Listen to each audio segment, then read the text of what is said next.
सुंदर कंघी ली है। तो कंघी हो गई अरुण, प्रिया का मुख हो गया चंद्रमा, बिखरे हुए केश हो गए अंधकार, और अरुण हो गया श्री प्रिया के, श्री रत्नमंजरी जी के श्री हस्त में विराजमान कंघी। और उस कंघी को लेकर के अरुण को मणि कंकतिकास्त्रतः, कंकतिका मन कंघी, उस अस्त्र को लेकर के, कंकतिका रूपी अस्त्र को लेकर के जो अरुण को, जो अरुण के समान विराजमान है, लघु विकृष्य केशों को हाथ से पकड़ करके धीरे से छोर से श्री रत्नमंजरी जी ने उन केशों को सुलझाया। कहीं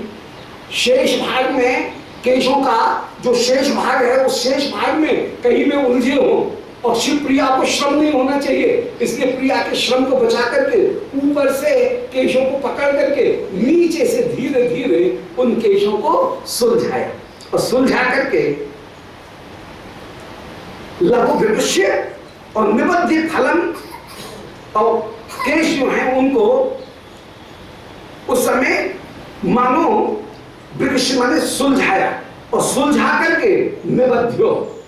उन केशों का जूड़ा उस समय बांध दिया। क्यों जी ये बांधा क्यों? बोले मानो रत्नमंजरी जी, अब देखो उत्प्रेक्षा कल्पना, जहां में पहुंचे रवि वहां पहुंचे कवि, वो वाली बात।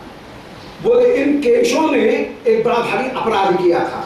केश कौन है? बोले केश है अंधकार, और उन अंधकार ने चंद्रमा को ढांकने का प्रयत्न किया था। यह अपराध था, अपराध था तो दंड मिलेगा, इसलिए इन केशों को दंड मिला, और रत्नमंजरी जी ने इन केशों को फिर से बांध दिया।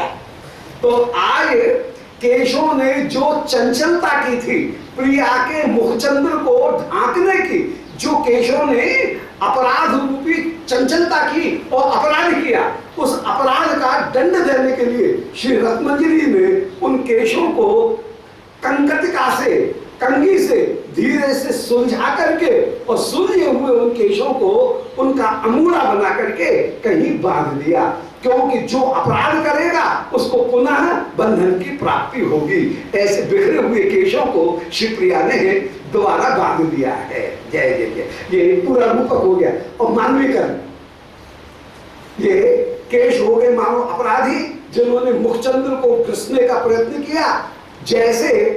सूर्योदय होने पर ग्रहण करने वाला राहु भाग जाता है, ऐसे ही मानो आज कंकतिका हाथ में कंघी लेकर के जब श्री रत्नमंजरी जी पधारी और उन्होंने केशों को के छोर को जिस समय सुलझाया, तो सुलझाने के बाद में केशों ने क्योंकि अपराध किया था, उस अपराध का दंड उनको मिलेगा ही मिलेगा। सो फलम तदुत्थितम अलम तम अलम्भयत एव सा माने उन श्री रत्नमंजरी ने जो इन केशों ने अपराध किया था, चंद्रमा को ढांकने का अपराध किया था, उस अपराध का फलम, अपराध का दंड इन केशों को मिला है। तदुत्थितम, अपराध से उत्थित होने वाला जो दंड है वो मिला है। और अलम तम अलम है, उस केश राशि को, उस दंड के फल को प्राप्त कराया है, अर्थात उनको दोबारा बांध दिया। तो आज स्नान कराने के लिए केशों को तो बांध करके विराजमान होंगे। केश जो है उन केशों को एक तरफ करके विराजमान किया, उनको बांध करके विराजमान किया है, और मानो ये दंड प्रदान कर रहे हैं। तो मुख बिंदु कच सन तमसो ब्रजो, आज मुखचंद्र को कच माने केश, उन केश रूपी तमसा ब्रज, अंधकार का जो समूह था उसने जब घेरने का प्रयत्न किया, तो अरुणत अतः मणिकंकत तास्त्रतः, उस समय मणिकंकतिका के अस्त्र से अरुणत उस केशों को, अरुणत माने दूर कर दिया, उनको सुलझा दिया, और लघु विकृष्यो थोड़ा सा खींच करके निबद्ध उन केशों को दोबारा बांधा, और फलम तद उत्थितम अलम, और उसके फल को दोबारा प्राप्त कराया है। तम अलंभयत एव सा, आज रथ मंजरी ने उन केशों को मानो उसका दंड अलंभयत प्राप्त करा दिया है। ऐसा करने के बाद में माने केश जो है उनका अमूला बांध दिया। अमूला बांधने के बाद में, जूड़ा बांधने के बाद में कुछ भूयादिश तैल निषेचने बसन मुद्घटयन्त्य विवाह स्मृतम। उस समय श्री प्रिया के श्रीअंग के ऊपर तैल लगाने के लिए इस समय श्री प्रिया उनके वक्षस्थल, भुजा इत्यादि जो है उनको तैल निषेचने श्रीअंग के ऊपर तैल लगाते हुए जब बसन मुद्घटयन्, जब श्री प्रिया की कंचुकी प्रवृत्ति जो वस्त्र हैं उनको, या ऊर्ध्व जो वस्त्र हैं, जो अभी स्थानीय वस्त्र हैं, उन स्थानीय वस्त्रों को भी मंजरियों ने कृपा करके हटाया। और उस समय अभिवस्मृतम, ये सखीगण अपूर्व रूप से मंद मुस्कान प्राप्त करती हुई विराजमान है। होगा मुस्कान का कोई अपूर्व अर्थ? तो शिवप्रिया के श्रीअंग की अपूर्व कोई शोभा का दर्शन करके, श्रीअंग के ऊपर सूत्र रहित किसी माला का दर्शन करके प्रियाओं के हृदय में जो अपूर्व उल्लास प्राप्त हुआ, मंजरियों के हृदय में जो अपूर्व उल्लास प्राप्त हुआ, उस उल्लास के द्वारा अव्यवहार स्मितम, जो स्मित है वो स्मित वहां पर प्रकट हुआ है। सखीगण मुस्कुरा रही है और प्रिया के श्री भुजा के ऊपर, चरण के ऊपर उस समय तैल मर्दन करती हुई विराजमान हो रही हैं।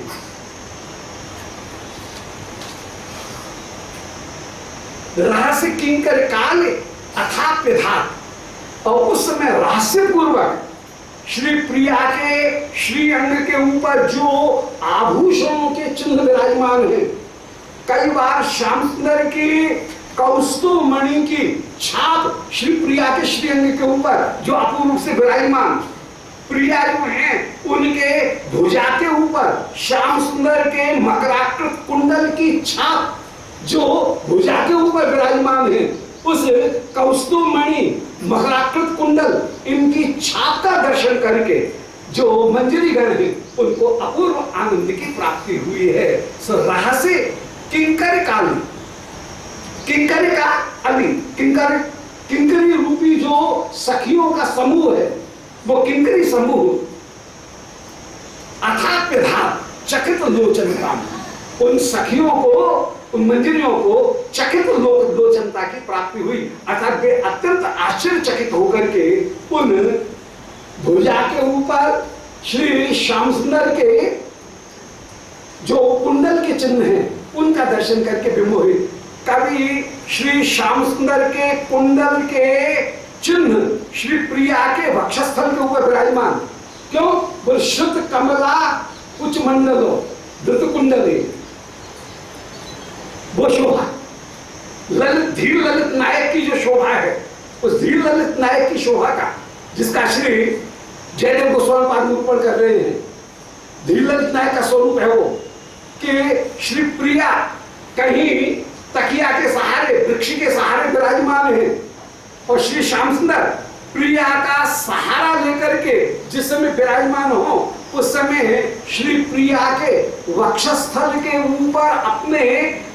कपोल को जिस समय रखा, तो धृत शुद्ध कमला कुच मंडल धृत कुंडल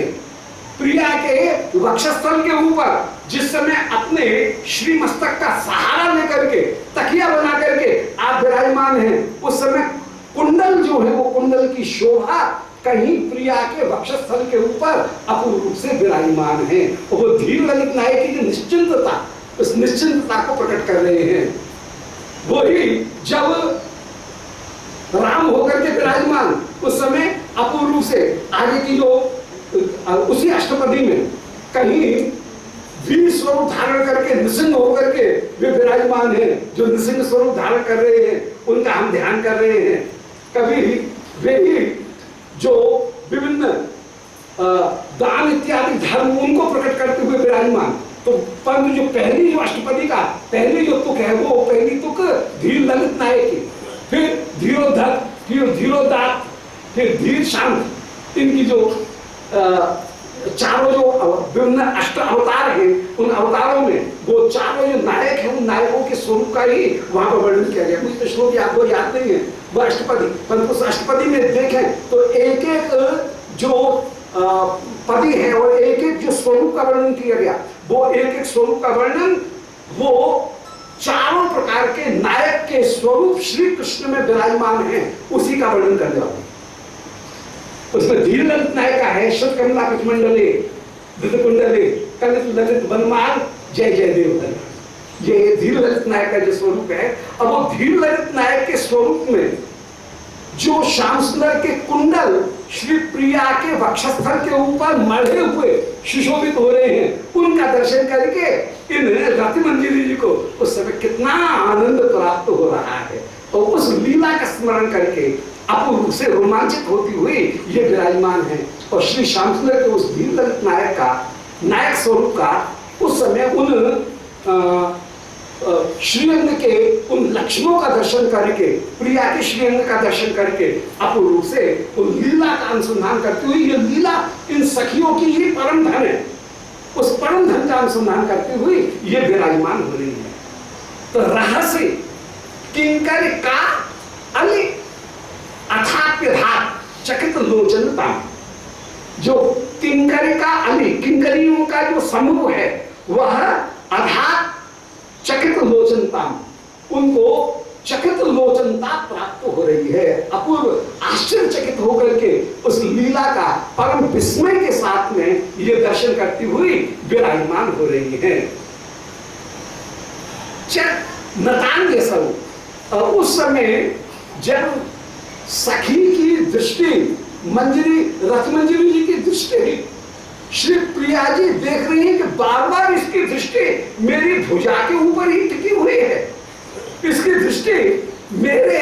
वक्षस्थल के ऊपर विराजमान श्याम सुंदर के कुंडल की जो मुद्रा है उस मुद्रा के ऊपर ही टिकी हुई है। तो श्री प्रिया जी अपने आप लजा जाती, जय हो बोले। तो श्री सखी तो परम आश्रय के परम उल्लास के साथ में उन चिन्ह का दर्शन करते हुए विराजमान है। रहस्य किंकर काले अथाप्यधात चकित लोचनता, सखी तो अत्यंत चकित लोचनता का ध्यान करके विराजमान है। और श्री प्रिया नतांग यसो, असल माने में श्री राधिका नतांगी होकर के अर्थात मुंह को छुपा करके उस समय विराजमान है, लजा रही है। मन में विचार करिए, जाने सखी पहचान तो नहीं गई, अच्छा नहीं पहचानी, ऐसे नतांगी होकर के विराजमान है, मुंह नीचे करके विराजमान है, पर अभी निर्णय नहीं कर पा रही है कि ये बात सत्य है कि असत्य है, ये पहचान पा रही है कि नहीं पहचान पा रही है, इसको नहीं जान रही। बलिहारी अपूर्व ये एक बार पुनः स्मरण करेंगे कि कुछ भुजादिशु तैल निशोचने, श्री प्रिया के श्रीअंग उनके ऊपर तैल मर्दन करने के लिए बसन मुद्घटयंती अविवस्मितम, जब मंजरी ने प्रिया के वस्त्र को जब दूर किया और वस्त्र को दूर करके श्याम सुंदर के मिलन के चिन्हों को जब देखा, कभी कुंडल के चिन्ह, कभी कौस्तुभ मणि के चिन्ह, कभी श्याम सुंदर की माला, उसके चिन्ह प्रिया के श्रीअंग के ऊपर, प्रिया की भुजाओं के ऊपर श्री श्याम सुंदर के कपोल के कुंडल के चिन्ह, जब उनका दर्शन करते हुए विराजमान है, तो उनका दर्शन करके श्री सखीगण मुस्कुरा रही हैं। और सखियों की मुस्कुराहट अपूर्व रूप से अर्थ गांधीर्य को लेकर के विराजमान कि आज उन चिन्हों के माध्यम से उस लीला का पूरा अनुसंधान करती हुई ये विराजमान हो रही है। रहस्य किंकर काले अथाप्यधात चकित लोचनताम, और वहां से चिन्ह, उन चिन्हों से सखियों के, इन मंजरियों के नेत्र हट नहीं रहे हैं, वहां ही अटके हुए हैं, और उनको ऐसे निहारते हुए, निभालन करते हुए देख करके श्री प्रिया नतांग सब आज अपने श्री मस्तक को झुका करके विराजमान हो गई है। उसी समय घुसण, शीत, कराम्बुज रेणुः समुदिता स्तमिता कुसुमाम्बुभिः। सखियों ने भूषण मतलब चंदन, भूषण कहते हैं चंदन, फिर चंदन में शीतता कर्पूर, फिर अम्बुज रेणुः माने पराग की कण, इनको घिस करके अपूर्ण रूप से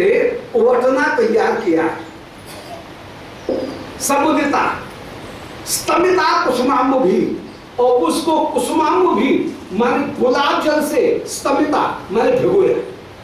गुलाब जल से उसको सान करके, चंदन घिस करके गुलाब जल से उसको सान करके मलय द्रव मिश्रण, और उसमें मलय चंदन जो है वो चंदन का द्रव भी, चंदन जो है वो चंदन भी उसमें मिलाया है। और एक या चतुर्या, उस समय एक चतुर जो मंजरी है वो एक या चतुर्या, एक चतुर मंजरी उस समय आई, और रया उपनिंदरे, और उस कटोरा को, अंगराग के कटोरा को रया उपनिंदरे, वेग से जल्दी से श्री प्रिया जी के सामने, सखियों के सामने, रत्नमंजरी के सामने उस कटोरा को स्थापित किया है। द्युति उद्यत विद्युत एवतई लवणमामृत वर्षितया घनान अपघना नपरा उद्वर्तयन स्वनयनई नए नैपुण तो धैन। उस समय एक अन्य जो सखी हैं, उन अन्य सखी ने श्री प्रिया के श्री अंगों के ऊपर वो जो ओवटना है, वो ओवटने का लेप किया है। तो द्युति भी उद्यत विद्युत एवतई, कांति के द्वारा, द्युति भी माने श्री अंग की जो कांति है, अंग की जो कांति है, उन अंग की कांतियों के द्वारा उद्यत विद्युत एवतई, मानो बिजली ही कौंध रही है। श्री प्रिया के श्री अंग के ऊपर जिस समय वो लेप लगाती हुई विराजमान, मानो प्रिया के श्री अंग से विद्युत ही अपूर्ण रूप से निकल रही है। ऐसे वे अंग हैं। लवणमामृत वर्षितया घना, आज मानो लवणमा सुंदर लावण्य रूपी जो अमृत है उसकी वर्षा करने वाले वे श्री किशोरी जी के श्री अंग हैं। ऐसे घनान, ऐसे उन शरीर के अंगों को, अंगों के लिए एक शब्द का प्रयोग किया है अपघनान, मान शरीर के अपघन माने अवयव, शरीर के अवयव, पुल्लिंग का प्रयोग है घनान, परंतु अंगानी जो है वो तो नपुंसकलिंग का प्रयोग, तो यहाँ पर घनान जो पुल्लिंग का है वो पुल्लिंग के लिए प्रयोग कर रहे हैं कि अपघनान, वो जो श्री अंग, विभिन्न जो अंग हैं, वे अंग के अंग कैसे हैं, बोले द्युति भी उद्युत विद्युत एवतः, जो द्युति से मानो बिजली ही जिनसे निकल रही है। और लवणमामृत वर्षितया घनन, जो लवणमा का वर्षा करने वाले मेघ के समान, जो घनन मेघ के समान जो श्री अंग हैं, ऐसे अपघनन, ऐसे प्रिया के संपूर्ण श्री अंगों को अपरा उद्वर्तयन, एक दूसरी मंजिली ने धीरे से आकर के श्री किशोर जी के सबसे पहले चरण लिए होंगे,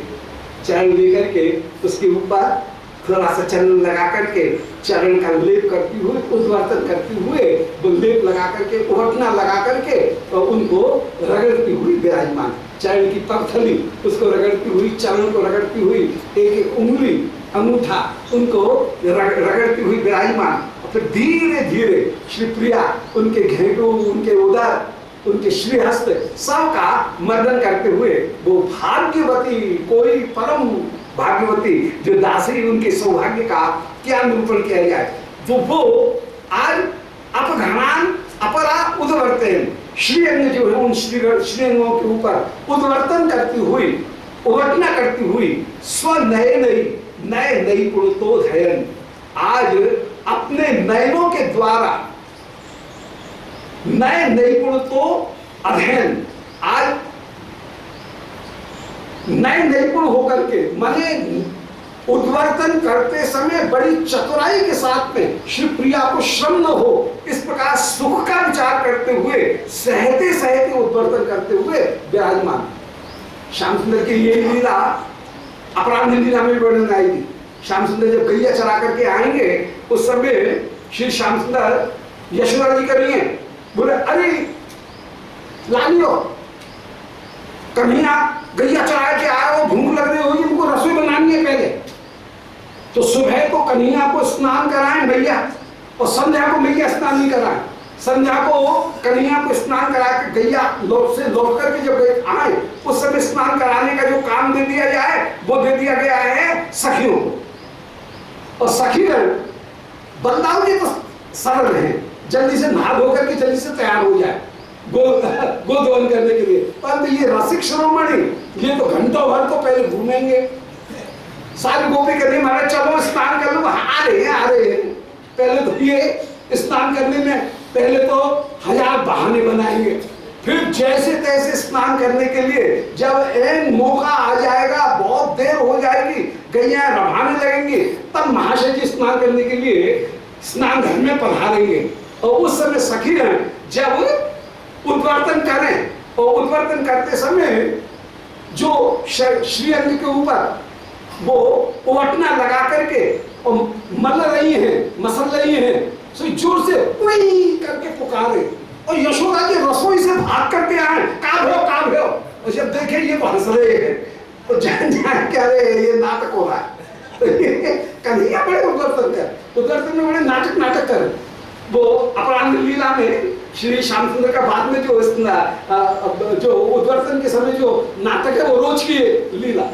यशोदा जी बेदना पहले वो डांटे, बोले कैसे कन्हैया को ठीक से नहीं नवा रही हो, क्या करो ये कैसे कन्हैया पुकारो, कैसे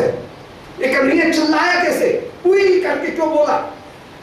फिर देख रहे कन्हैया भी हंस रहे हैं, गोपी भी हंस रहे हैं, तो जान रहे हैं फिर कुछ बिना बोले वहां से तो बड़बड़ाती हुई आई रसोई से। और परंतु जब देख करके झांका दे तब देखा कि सब ठीक ठाक है, फिर लौट जाए हंसती हुई लौट जाए श्री ये यशोदा जी। पर यहाँ पे भी ये नए नैपुणता, क्या बात है, ये नए नैपुण में सखियों की सेवा प्रवीणता वो परिपूर्ण रूप से प्रकट हो गई। श्री प्रिया को जितना सहन हो रहा है उस सहनता को ध्यान में रखते हुए, प्रिया के सुख का ध्यान रखते हुए ये सब सखीगण मंजरीगण ये उस समय को हटना करती हुई विराजमान है। स्व नए नैपुणतो धयन, आज नए नैपुणता पूर्वक स्व नए अपने नेत्रों के द्वारा उद्वर्तन की उस शोभा का धैर्य माने पान करते हुए ये सब की सब सखी विराजमान है। तो द्वितीय उद्यत विद्युत एवं श्री प्रिया के श्री अंगों से बिजली की कौंध निकल रही है। तई लवणामृत वर्षितया घनान, उस कौंध के माध्यम से ही मानो लावण्य के अमृत की वर्षा करने वाले ये श्री अंग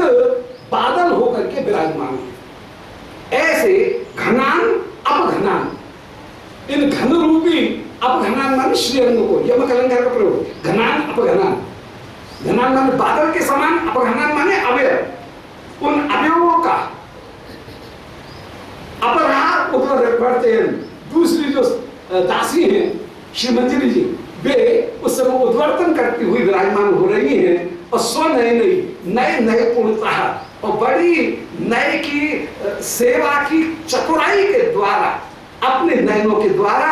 उन रूप माधुरी का, प्रिया के श्री अंग की रूप माधुरी का धयन आज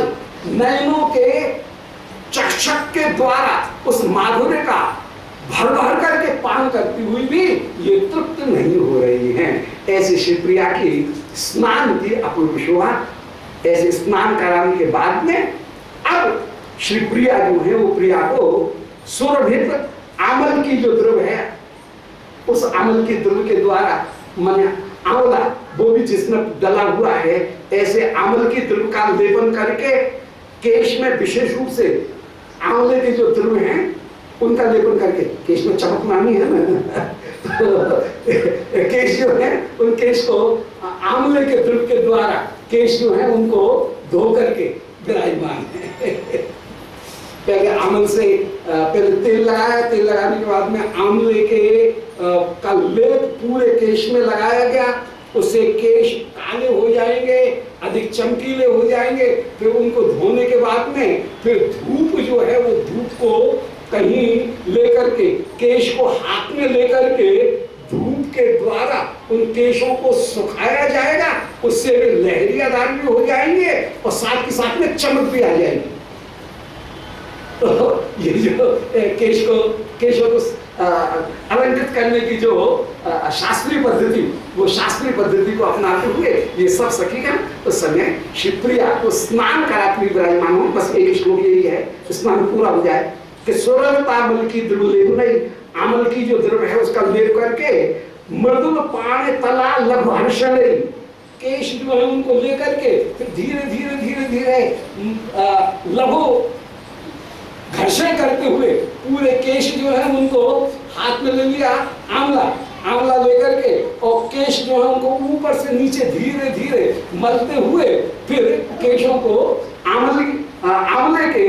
उस द्रव्य के द्वारा अलंकृत करके व्यधित काचन तच्छकुरास्तदा रुचिर मार्जन मेदुराम। और उस समय किसी सखी ने अलग से श्री किशोरी जी की ग्रीवा किशोरी जी ने झुकाई है, और उस समय श्री मस्तक के ऊपर जल डाल करके वो जो आंवले का जो लेप लगा हुआ है उसको धो करके दूर कर दिया, और दूर करके फिर महाभिषेक कराते हुए शिवप्रिया उनको विराजमान हुई है। और महाभिषेक करा करके फिर शिवप्रिया अब सुंदर जो चीनांशु, उन चीनांशु को धारण करा करके चीनांशु के द्वारा श्री में पहुंच करके फिर सखी को विराजमान किया। बोलो श्री किशोरी जी महारानी की जय, रासेश्वरी की जय। जय जय श्री राधे गोविंद, जय जय गोपाल, जय जय गोविंद, जय जय गोविंद, जय जय श्री राधे श्याम गोविंद, जय जय गोपाल, जय जय गोविंद, जय जय गोपाल, जय जय श्री रमण हरि गोविंद, जय जय श्री राधा रमण हरि गोविंद, जय जय गोविंद, जय जय गोपाल, जय गोविंद, जय जय गोपाल, जय जय श्री राधा रमण हरि गोविंद, जय जय श्री राधा रमण हरि गोविंद, जय जय वृंदावन बिहारी लाल की जय। जय जय श्री राधे श्याम निताय गौर हरि ओम नमो भगवते पुराण पुरुषोत्तमाय। ओम जयति पराशर सिंह सत्यवती हृदय नंदनो व्यासो यस्यास्य कमलगल्तम वाग्मय ममृतम जगत पिबति विश्वसर्ग विसर्गादि नवलक्षण लक्षितम श्री कृष्णाक्षम परम धाम जगद्धाम नमामि तत्। हृदयस्य प्रेरणया प्रवर्तितो हम बराकुकोपि तस्य हरेः पदकमलं वन्दे श्री चैतन्य देवस्य श्री राधा प्राणबंधो चरण कमलयोर केश शेषाद्य गम्या या साध्या प्रेम सेवा वृच्चरित परै गाढ़ लौल्यैक लभ्या सास्यात् प्राप्तायां तां प्रथयतु मधुना मानसी मस्य सेवां भाव्यां रागाद्वपान्थै वृतिमनुचन्तं नैतिकं तस्य नौमि। वन्देऽहं श्रीगुरो श्रीयुत्पदकमलं श्रीगुरुं वैष्णवांश्च श्रीरूपं साग्रजातं सह गण रघुनाथान्वितं तं सजीवं साद्वैतं सावधूतं परिजन सहितं श्रीकृष्ण चैतन्य देवं श्री राधा कृष्ण पादान् सागरललिता श्री विशाखान्वितांश्च राधां स्नात विभूषितां व्रजप्रियाभूतां सखी विप्रगे तद्गेहे विहितां पाकरचनां कृष्णावशेषासनं कृष्णं बुद्धमवाप्धेनु सदनं निर्व्यूढ गोदोहनं सुस्नातं कृतभोजनं सहचरै पंचातताम चाश्रये हे श्री सनातन प्रभु करुणाम्बुराशे हे रूप दुर्गति जनैक दयावलोक हे भक्ति युग्म सुमते रघुनाथ दासो श्री जीव में कुरुत मंद मते दयांतरा बोलो श्री वृंदावन बिहारी लाल की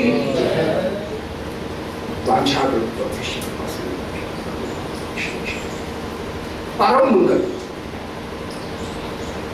श्रीमद कृष्ण भावनामृत महाकाव्य,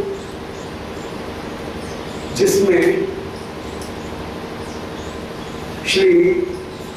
प्रातःकालीन लीला के अंतर्गत श्री मंजरीगण परम भाग्यवती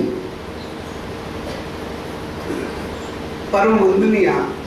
वे जैसे श्री